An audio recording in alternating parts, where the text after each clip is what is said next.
апогеем национального движения Якутии за самоопределение и самоуправление стал XX век.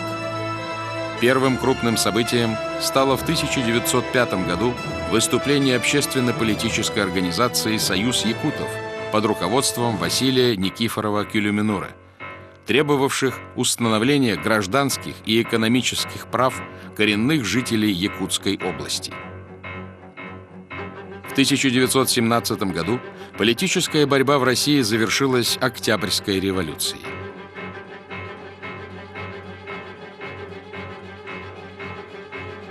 Новая власть провозгласила равенство и суверенность народов России, их право на свободное самоопределение вплоть до отделения и образование самостоятельных государств. Якутская общественность поставила перед центральной властью вопрос об учреждении автономной республики в составе РСФСР. Во многом благодаря настойчивости и титаническим усилиям Максима Амосова, а также других представителей якутской политической элиты Платона Аюнского, Исидора Барахова, Степана Оржакова, стало возможным преодоление оппонентов и создание в 1922 году Якутской автономной Советской Социалистической Республики. Провозглашение национальной автономии стало историческим событием. Впервые Якутская республика выступила как самостоятельный национально-территориальный субъект федерации, который стал мощным фактором консолидации якутского народа. Казалось бы, сбылась вековечная мечта народа о свободе и равенстве. Однако в первые же годы существования советского государства верховная власть забыла о декларированных принципах, урезав предоставленные автономиям права. Сталинская политика фактически лишила национальной автономии их права на самоуправление. Советская страна превратилась в унитарное государство, в котором сформировалась авторитарная система власти. Якутский народ по-своему отреагировал на ужесточение внутренней политики государства. В 1927 году в Якутии была создана оппозиционная партия конфедералистов. Лидер и идеолог движения Павел Ксенофонтов и его соратники выступили с требованием повысить государственный статус Якутской АССР до союзной республики и включить ее в состав СССР на договорных условиях. Однако это встретило решительное неприятие со стороны Сталина и его окружения, а само движение было жестоко подавлено. Изменников и шпионов, продавших врагу нашу родину, расстрелять, как поганых псов. Были расстреляны фактически все участники движения, включая и самого Павла Ксенофонтова. Это была эпоха репрессий, когда якутский народ понес невосполнимую утрату. Была уничтожена политическая, научная и творческая элита, в том числе такие выдающиеся деятели народа Саха, как Максим Амосов, Платон Аюнский, Исидор Барахов, Гаврил Ксенофонтов и многие другие. И только в начале 90-х годов президент Якутии Михаил Николаев добился реабилитации представителей якутской интеллигенции, несправедливо осужденных во время сталинских репрессий.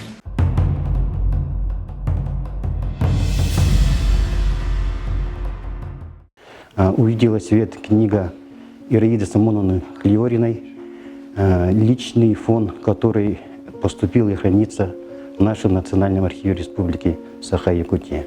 Она сама начала передавать, она передавала частями, начали изучать, можно сказать, шок, да, для некоторых наших сотрудников, особенно молодых, потому что она человек очень трудной судьбы. Она работала, начинала даже работать в органах НКВД, потом сразу была репрессирована. Она была выпущена из лагерей, а потом опять же повторно ее направили на ссылку. И после этого она не пала духом. Да, человек очень такой стального характера, несгибаемой воли. У нас есть свои правила, да, как архивист, правила обработки исторических документов, правила издания документов. Мы должны передать в аутентичном варианте все это, как в документе. Ну, передать содержание и текст документа. Мы ничего не можем ни убавить, ни прибавить. Как бы это есть исторический источник. Это не первая ее книга, которая была издана на основе архивных материалов. Значит, была уже опубликована книга, ее книга «Он был» Исидора Никифоровича Барахова. Также была опубликована книга «Дело моряков» или «История без флера 2».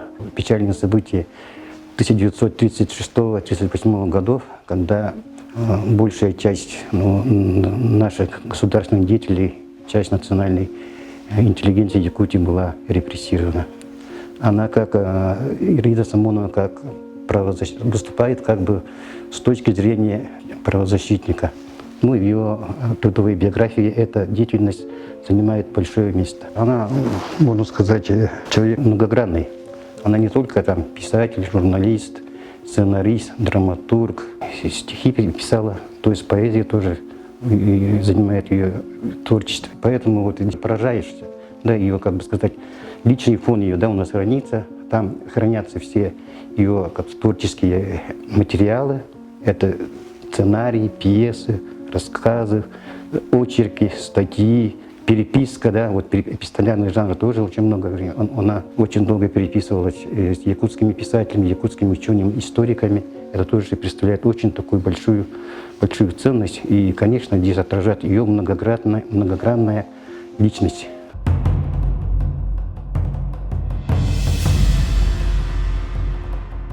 Ну, когда Национальный архив, который подготовил к изданию такую книгу, обратился в исторический парк, конечно, посчитали своим долгом в какой-то мере вот эту книгу постараться издать. Вот любой такой вот документ, это автобиографический документ, по сути, Ираиды Самсоновны Клеориной, которая, в общем, прошла очень непростую жизнь, и, будучи уроженкой Якутии, пробыв всего здесь 3 года, в семье, родившаяся в семье политического ссыльного, получилось так, что впоследствии посвятила очень многие годы своей жизни вот изучению жизни, деятельности наших, можно сказать, национальных лидеров республики, которые стояли у истоков республики.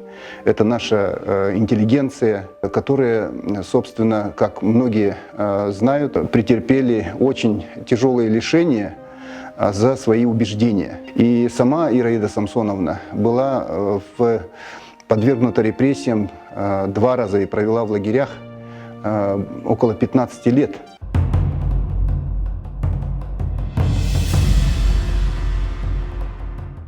Она вот занималась биографией, да, деятелей, выдающихся представителей национальной интеллигенции XX века. Ну, начиная, допустим, даже вот первого революционера якутского, Неустроя Урсика, так, Василий Васильевич Никифоров, видный общественный деятель, занималась даже биографией выдающихся сыновей якутского народа, как Максим Кирович Амосов, Платон Алексеевич Юнский, Степан Аржаков и так далее. И, конечно, она имеет непосредственное прямое отношение к изучению биографии людей, которые стояли у истоков нашей государственности. Не только советской, допустим, да, вот, именно когда вот самоуправление, например, Никифоров Василий Васильевич, да, пробуждение национального самосознания.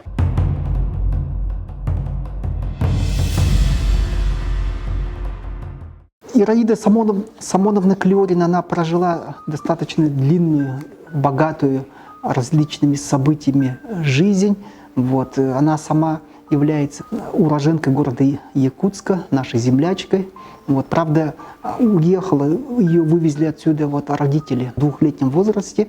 Отец был политическим ссыльным, вот, социалистом, одним из членов вот, народнического движения в России. Был сослан Самон Маркович Клеорин. Мама была учительницей.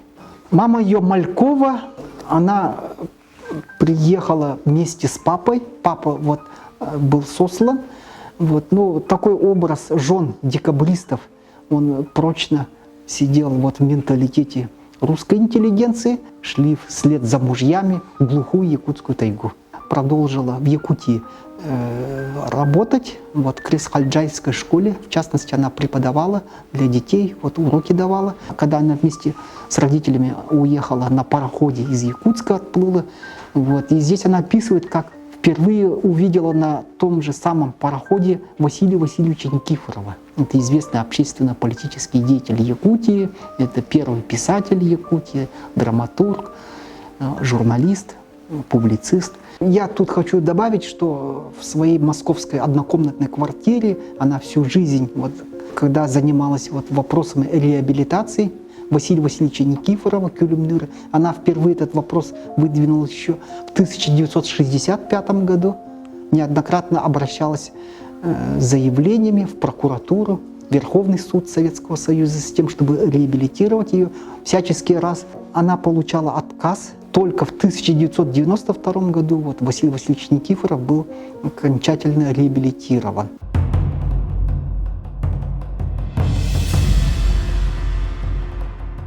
Ценность этой книги заключается в том, что вот здесь очень выпукло, ярко описана повседневная история, повседневная жизнь вот, не только вот лидеров государственности Якутии, но и простых представителей интеллигенции, и русской, и якутской, и эмигрантов, и якутских эмигрантов. Вот очень интересно она живо пишет, у нее, несомненно, вот дар писательницы имелся, и читается очень легко. Безусловно, эта книга является научным историческим источником для исследования истории нашей республики и истории нашей страны. Я считаю, что, безусловно, выход такой книги, он значит, скажется на вот, историческом образовании в республике, потому что мы общаемся активно с общественностью, педагогической общественностью, с историками, которые, в общем, активно используют все новые доступные материалы для того, чтобы их, так сказать, преподнести для наших школьников, для наших студентов. Поэтому эта книга — это подарок для вот, нашего учительского сообщества, я считаю.